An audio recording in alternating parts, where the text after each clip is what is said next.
Welcome back now. England got off to a winning start in last night's game against Serbia, their first of the Euros. But what are their chances for the rest of the tournament? Let's bring in Leroy, Lita, former England under-21 and continues to play now, and Mike McGrath, football reporter at The Telegraph, who was at the game. Leroy, Mike, great to have you guys with us. Leroy, first of all, to you as a player's perspective, what do you think of the way that England played last night?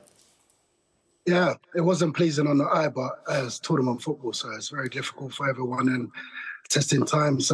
But the most important thing, they got the win, which is important. So, yeah, it wasn't a great game, but 3 points on the board and one step at a time. Exactly, just get the points and secure the victory. Mike, what did you make of it? You were there.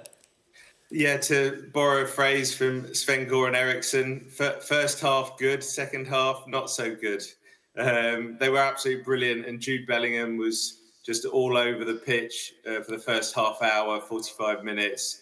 And then in the second half, I think England ran out of steam a little bit. Maybe the season has, put something in their legs, and it was a tough second half. Serbia did get back into it, but as Leroy said at the beginning of a tournament, to get a win, that's the all-important thing. And I think they showed some resilience to hold off the Serbians at the end, and I think they can be really pleased with that win. Leroy, for the players then, before we speak about individuals, I guess getting that win, as you say, is the most important thing for them, because the amount of pressure that the guys must have been going into on this first game must be immense. Yes, we know how important it is, this tournament, especially after the last two tournaments. The lads have done really well. I think, they've gone beyond expectations, in my eyes anyway. Now everyone expects them to do well and go and win it.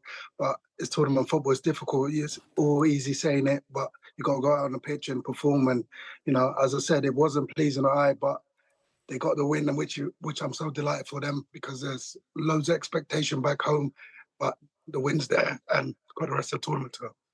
Yeah, I mean, it's back home, it was in my house, and it's from the bookies as well that they are favourites for it, although I'm not saying anything about that just yet. Leroy, standout players, let's do Jude Bellingham first. What did you make of his performance? I think, he's in a good place at the moment. He's moved to a big club this season, done really well, won the Champions League and the league there. So he's in a good place. His mentality is different, at a different level to everyone else, I think. So he's going to be really important for us. He's going to have to step up and carry the lads through sometimes.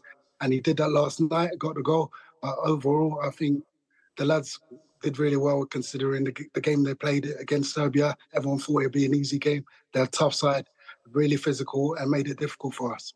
Yeah, Serbia did definitely step up their levels in the second half. And Mike, look, with Jude Bellingham, I've seen that your paper has written about his sort of leadership and how he's part of the leadership team. He's only 20. I saw his news conference earlier, and he's composed, he's answering questions, I'm told, in both English and Spanish. He probably speaks German as well. Just how much of a leader on the pitch can he be? And what kind of additional pressure does that put on this individual?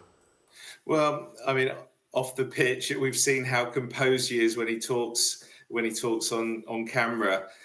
He really belies the 20 years old that he is. And I think on the pitch, he looks a lot older as well, because he leads by example. He demanded the ball, in all areas of the pitch, tight areas.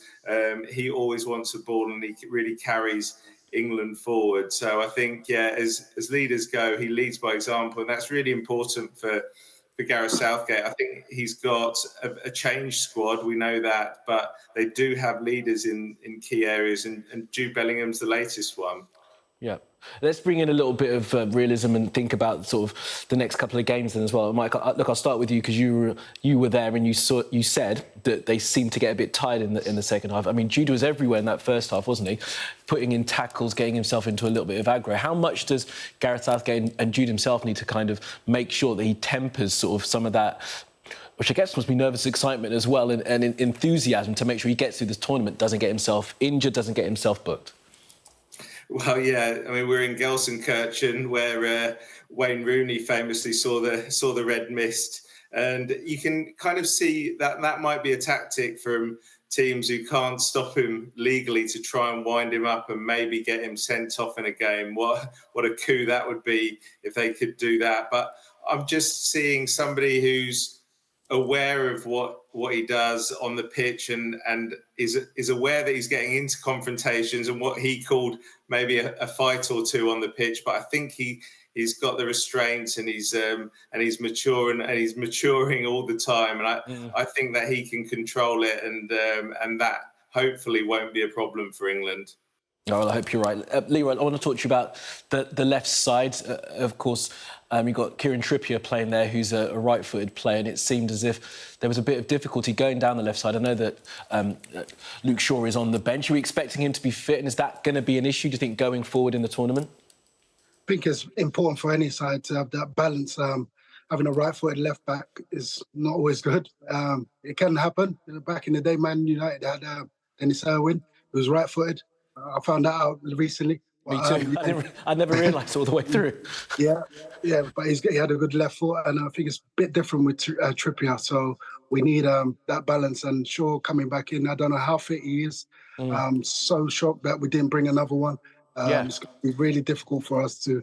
It's going to help. It's going to help players like Foden to have that balance with a left-sided left back.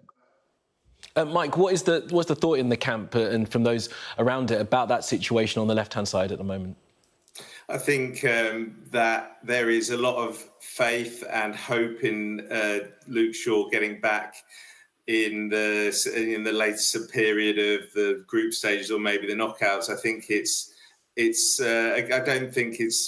I think it's very fair to call it a gamble on his fitness. The fact that he hasn't played since February with his hamstring injury, and the fact that he didn't take any backup, any left back backup. But it shows you how important Luke Shaw is to that team. And obviously he scored against Italy in the final last time, and he really is a key component for Gareth Southgate, and they're doing everything they can to get him on the pitch. Absolutely, they've got to get him fit. All right, well, the game is coming Thursday against Denmark. Guys, really enjoyed that. Maybe we'll get you back again after England beat Denmark on Thursday. All right, guys, thanks very much for now. Thank you. Cheers.